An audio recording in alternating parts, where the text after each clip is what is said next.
9. À qui le ciel est-il ouvert? Dieu veut que tous les hommes soient sauvés. 1 Timothée 2, 4.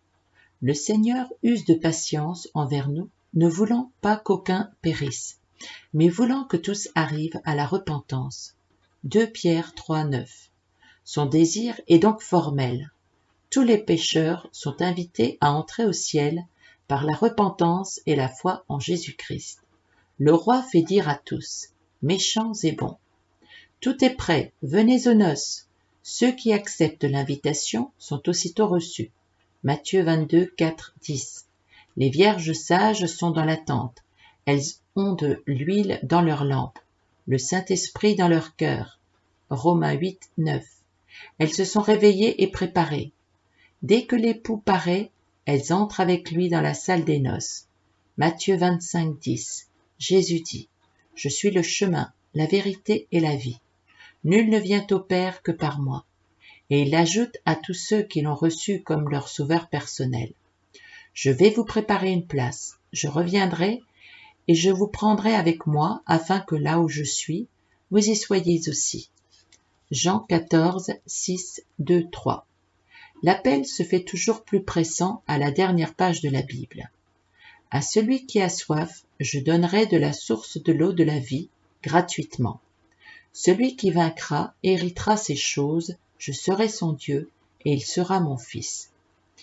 Et que celui qui a soif vienne, que celui qui veut prenne de l'eau de la vie gratuitement. » Apocalypse 21, 6, 7, 22, 17.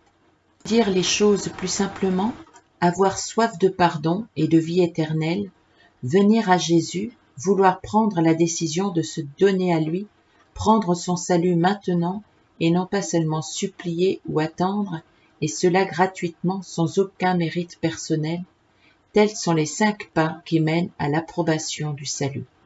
Un enfant peut les comprendre et les réaliser aussitôt. Qu'en est-il de vous qui lisez ces lignes? Au risque de lasser, redisons encore solennellement que vont au ciel ceux qui veulent, vont en enfer également ceux qui veulent. Et citons une dernière fois cette question pathétique de Jésus. À Jérusalem, « Combien de fois ai-je voulu rassembler tes enfants, et vous ne l'avez pas voulu ?» Matthieu 23, 37. Personne ne pourra donc jamais dire à Dieu, « Seigneur, j'aurais bien désiré entrer dans ton ciel, mais tu ne l'as pas voulu. » C'est le contraire qui est vrai, et de là vienne notre responsabilité. Il est effrayant de se dire que tant de personnes se brisent volontairement de la félicité éternelle. Les premiers invités de la parole ne voulurent pas venir. Le roi insiste, envoie d'autres serviteurs, mais sans s'inquiéter de l'invitation, ils s'en allèrent. Celui-ci a son champ, celui-là a son trafic, et les autres se saisirent des serviteurs, les outragèrent et les tuèrent. Matthieu 22, 3, 6. Selon Luc, tous unanimement se mirent à l'exécuter. Aussi le maître irrité déclara, « Je vous le dis, aucun de ces hommes qui avaient été invités ne goûtera de mon souper. » Luc 14, 18, 24. Pour l'instant, la porte de la grâce est grande ouverte, et Jésus ne met pas dehors celui qui vient à lui. Mais le moment approche où cette porte sera fermée et où ce sera trop tard pour être sauvé. La Bible insiste sur cette pensée redoutable. Noé entra dans l'arche avec les siens et même avec des animaux. Il y eut 7 jours d'attente, pendant lesquels beaucoup auraient pu se sauver encore. Puis l'Éternel ferma la porte sur lui, et tous les impies périrent. Genèse 7, 7, 10, 16. Efforcez-vous d'entrer par la porte étroite, car beaucoup chercheront à entrer et ne le pourront pas. Quand le maître de la maison se sera levé et aura fermé la porte, et que vous, étant dehors, vous commenciez à frapper à la porte en disant « Seigneur, ouvre-nous !» il vous répondra « Je ne sais d'où vous êtes, retirez-vous de moi, vous tous ouvriers d'iniquité. » C'est là qu'il y aura des pleurs et des grincements de dents, quand vous verrez Abraham, Isaac et Jacob et tous les prophètes dans le royaume de Dieu, et que vous serez jetés dehors. Luc 13, 24-28. L'époux arriva. Celles qui étaient prêtes entrèrent avec lui dans la salle des noces, et la porte fut fermée.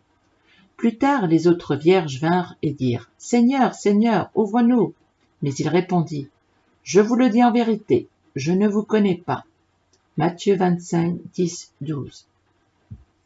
Aujourd'hui, si vous entendez sa voix, n'endurcissez pas vos cœurs, comme lors de la révolte, où vos pères me tentèrent.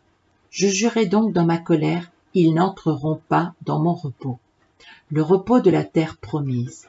Aussi voyons-nous qu'ils ne purent y entrer à cause de leur incrédulité. Craignons donc, tandis que la promesse d'entrer dans son repos subsiste, qu'aucun de vous ne paraisse être venu trop tard. Hébreux 3, 7, 11, 19, 4, 1. En effet, les seuls obstacles qui peuvent nous empêcher d'entrer dans le ciel, la vraie terre promise, sont maintenant encore l'endurcissement volontaire et l'incrédulité. Heureux ceux qui lavent leurs robes, afin d'avoir droit à l'arbre de vie et d'entrer par les portes dans la ville. Dehors les chiens, les enchanteurs, les impudiques, les meurtriers, les idolâtres et quiconque aime et pratique le mensonge. Apocalypse 22, 14, 15. Efforçons-nous donc de laver notre robe dans le sang de l'agneau. Apocalypse 7, 14. Suivons le conseil de Pierre. Faites tous vos efforts pour joindre à votre foi la vertu, la science, la tempérance, la patience, la piété, l'amour fraternel, la charité. Appliquez-vous d'autant plus à affermir votre vocation et votre élection, car en faisant cela, vous ne broncherez jamais. C'est ainsi en effet que l'entrée dans le royaume éternel de notre Seigneur et Sauveur Jésus-Christ vous sera pleinement accordée. 2 Pierre 1, 5, 12.